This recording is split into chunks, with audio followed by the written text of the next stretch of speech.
સાહિત્ય જગત દ્વારા આયોજિત તહેવાર સ્પેશિયલ સ્પર્ધા અંતર્ગત મારી આજની રચના રજૂ કરું છું. રાખડીના તાતણીથી જન્મોથી ગૂંથાણી, ભાઈ બહેનના હેતની અમર કહાણી, ભાઈ બહેનના હેતની અમર કહાણી. જેમ જેમ રક્ષાબંધન નજીક આવતી જાય છે તેમ તેમ વહાલા વીરાની ખોટ ને સંસ્મરણ તીવ્ર થઈ જાય છે. હું જાણું છું વીરા, દર રક્ષાબંધને તને પણ મારી યાદ આવતી જ હશે, પણ આપણા હેત વચ્ચે તારો હમ જીતી ગયો છે.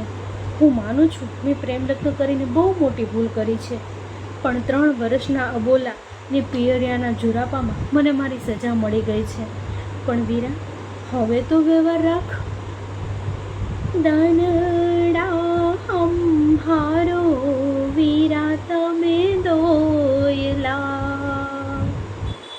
દાનડા હંભારો વીરા તમે દોયલા, હંભારો નાનપણનાને રુદિયા માયલા, રૂવે આજ રાખડી બાંધનારી, આવો વીરા આવે આહુડા લૂછવા. તને યાદ છે વીરા, નાનપણમાં દર રક્ષાબંધને પપ્પા આપણને સ્ટુડિયોમાં ફોટો પડાવવા લઈ જતા ને દર વખતે ફોટોમાં તું 500ની નોટનો ફોટો પડાવતો, પણ જેવો ફોટો પડી જાય એટલે પૈસા લઈને ભાગી જતો. પપ્પા મને પૈસા આપતા તોય તું ઝઘડો કરતો. ધીમે ધીમે આપણે મોટા થઈ ગયા ને પછી તો દર રક્ષાબંધને તું જ મને મારી મનગમતી ચીજ વસ્તુ અપાવતો. અને એટલે જ તો રક્ષાબંધનના પવિત્ર દિવસે મેં તારી આગળ મારો પ્રેમ માંગ્યો હતો. ક્યારેય કોઈ વાતે મને ના નહીં પાડનાર ભાઈ મારી આ જીત પણ પૂરી કરશે જ. પણ ભાઈ, તે તો મારી માંગણીને લાગણી કંઈ જ જોયું નહીં. જે હાથે રાખડી બાંધતી હતી એ હાથે જ આમ થપ્પડ લગાવી હું સમજી ગઈ કે હવે મારે પરિવાર કે પ્રેમ બેમાંથી એક પસંદ કરવો પડશે. એ વખતે તારા થપ્પડના આવેશમાં હું પણ ગુસ્સામાં નીકળી ગઈ. મેં પ્રેમ પસંદ કર્યો.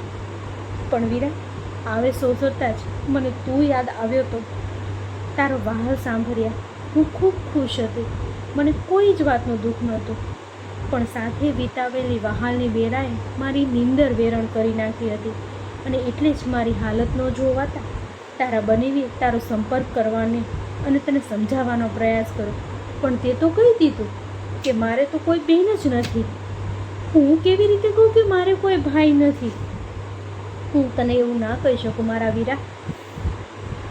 હું મારા મનને મનાવતી રહી. રક્ષાબંધન આવશે ને બધાના હાથમાં રાખડી જોઈ મારો વીરો મને બોલાવશે. હું કાગડોળે રક્ષાબંધનની રાહ જોતી. કેટલા હોશથી હું રાખડી લઈ આવી. તારી સામે આવવાની હિંમત તો તારા થપ્પડે દૂર કરી દીધી હતી, એટલે કુરિયરમાં મોકલાવી. એ જ આશાએ કે મારો વીલો મને બહાલથી ભેટશે.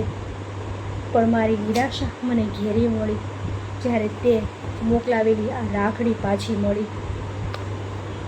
તને યાદ છે, તું મારી સાથે નાની નાની વાતે ઝઘડતો, પણ મારી આંખમાં આંસુ જો તું પણ સાથે રડતો.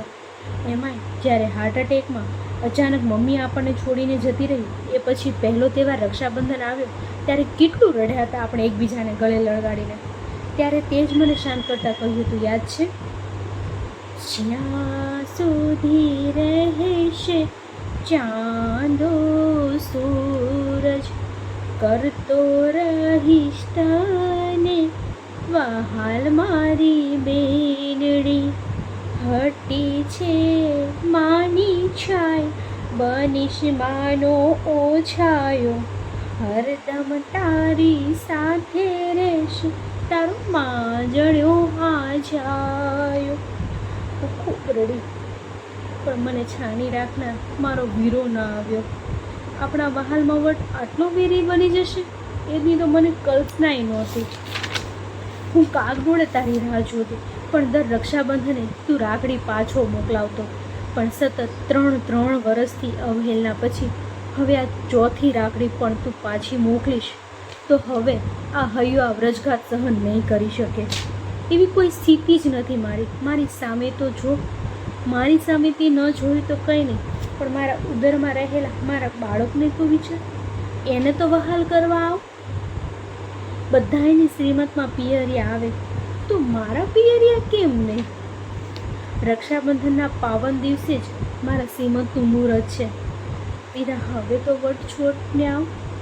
વીરા હવે તો વટ છોડને આવ. હૈલા તારી બેનડી લઈને બેઠી રાખડી, મારા વીરા તારી બેનડી લઈને બેઠી રાખડી.